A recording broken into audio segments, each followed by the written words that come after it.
magsusurvive ka sa Canada. Mhm. No way na hindi. So, Mhm. dalawa yun eh. Career, kaya yung kagaya ko na, sige may sweldo, Mhm. hahanapin ko na lang ang lugar ko dun, didiskartehan ko na lang yun. So, yun ang Totoo. tingin ko. Yeah, meron kasing may mga iba rin akong nami-meet before na nafu-frustrate sila tapos eventually umuuwi na lang ng Pilipinas because hindi nga nila ma-take yung kasi yung unang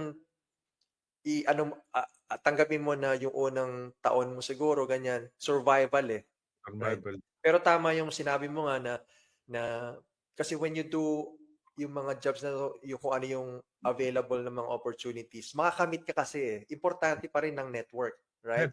Net Tulad importante. nung sa sinabi mo nga, bro, yung na-meet mo si Mang Leo and then eventually it landed yun na nakapag-apply ka sa Yeah, Toronto Community Housing, which is good kasi again, it's a public company, eh. connection yan eh, 'di ba? Yeah.